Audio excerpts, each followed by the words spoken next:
Hello అండి. మీలో ఎంతమందికి నాయనోనిపల్లిలో ఉన్న మైసమ్మ అమ్మవారి గురించి తెలుసు? నేనైతే ఈరోజు అమ్మవారి గురించి కొన్ని నిజాలను తెలుసుకున్నాను. అవేంటో ఈ వీడియోలో చెప్తాను. సో, ఎవరు కూడా స్కిప్ చేయకుండా చూడండి. మేమైతే ఈరోజు నాయనోనిపల్లి దగ్గర ఉన్న అమ్మవారి దగ్గరికి వెళ్తున్నాము. సో, నేనైతే ఫస్ట్ టైం వెళ్ళడము. మా పేరెంట్స్ అయితే చాలా సార్లు విజిట్ చేశారు. సో, వాళ్ళతో కలిసి నేనైతే ఈరోజు వెళ్ళబోతున్నాను. సో, మేమైతే వెళ్ళడానికి స్టార్ట్ అయిపోయాము. వెళ్తున్న దారిలోనే కూల్ డ్రింక్స్, కట్టెలు అవి కనిపిస్తే తీసుకున్నాము. ఎందుకంటే అక్కడ వంట చేసుకొని తినాలంటే సో, అందుకని తీసుకున్నాము. ఇంకా ఎగ్జాక్ట్‌గా లొకేషన్ దగ్గరకైతే మేమైతే రీచ్ అయిపోయాము. రీచ్ అయిపోగానే అక్కడున్న జనాలను చూసి నేనైతే లిటరల్లీ షాక్ అయిపోయానండి. ఎందుకంటే చాలామంది జనాలొచ్చారు. అక్కడ మాకు ఉండటానికి ప్లేస్ కూడా దొరకలేదు. ఇంకా మా బాబాయ్, మా నాన్న ఇద్దరైతే మాకక్కడ ఉండడానికి ప్లేస్ వెతుకుతాము. మీరు దర్శనంకి వెళ్ళండి అని చెప్పారు. సో, సరే దర్శనం చేసుకొద్దాం అంతలోపు అని చెప్పేసి మేమైతే అందరం ఫ్యామిలీతోటి వెళ్ళాము. దర్శనం దగ్గర కూడా అండి క్యూ అయితే చాలా పెద్దగుంది. చాలామందొచ్చారు అక్కడ అమ్మవారిని దర్శించుకోవడానికి. ఇంకా అక్కడ టికెట్ ప్రైస్ వచ్చేసి పర్ ఈచ్ మెంబర్‌కి 20 రూపీస్ అంట. ఇక్కడ అమ్మవారిని దర్శించుకోవడానికి వచ్చిన భక్తులైతే అన్నం, చింతపండు చారు, కళ్ళు ఇంకా కోళ్ళను, మేకలను కూడా కోస్తారంట.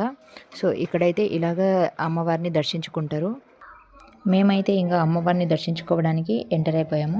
ఫైనల్లీ టెంపుల్ లోపలైతే ఎంటర్ అయిపోయాం. ఇంకా అమ్మవారిని దర్శించుకున్నాము. కానీ అమ్మవారిని దగ్గర నుంచి దర్శించుకునే భాగ్యం దక్కలేదండి. ఎందుకంటే ఇంతమంది రష్‌లో అక్కడికి వెళ్ళి దర్శించుకోవడం కుదరలేదు. కాబట్టి కొంచెం దూరం నుంచే దర్శించుకున్నాం అన్నమాట.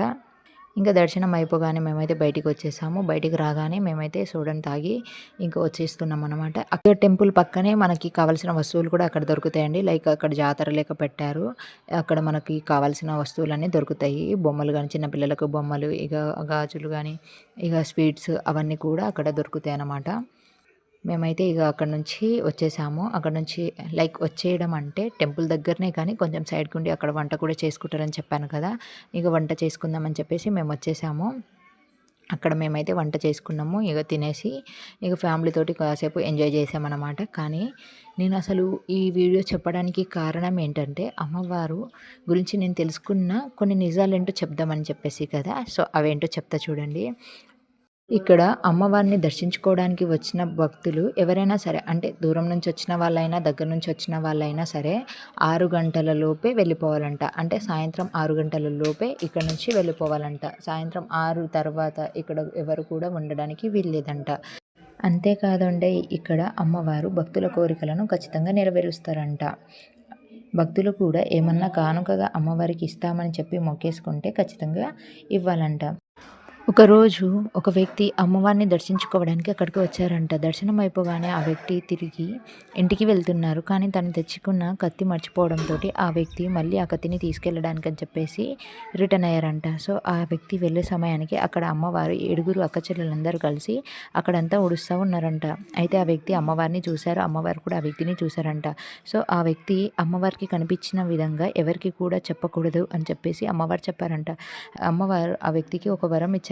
అదేంటంటే నువ్వు దారిద్ర్యంలో ఉన్నవాడివి పెట్టి మంచిగా డబ్బున్న వ్యక్తిగా మారుస్తాను. అంటే నీకు ఒక మంచి ఇల్లు, నీకు ఉన్న ఫ్యామిలీతోటి హ్యాపీగా ఉండేటట్టుగా, ఇంకా నీ వైఫ్ మీరంతా కూడా మంచిగా ఉండేటట్లుగా, మంచిగా బతికేటట్లుగా నేను చూసుకుంటాను. కానీ మేము ఇక్కడ కనిపించిన విధంగా నువ్వెవరికీ కూడా చెప్పకూడదు. ఒకవేళ చెప్పినట్లయితే నువ్వు ఆ నిజం చెప్పిన తదుపరి క్షణంలోనే నువ్వు 2 ముక్కలై చనిపోతావు అని చెప్పేసి చెప్పారంట.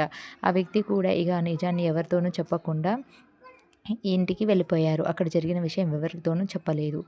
ఆ వ్యక్తికి తన భార్య రోజు అడుగుతా ఉన్నది. ఎలా మనము ఇంత డబ్బును సంపాదించగలిగాం, ఇంత మంచి లైఫ్‌ని లీడ్ చేయగలుగుతున్నాం అని చెప్పేసి అడుగుతా ఉందంట.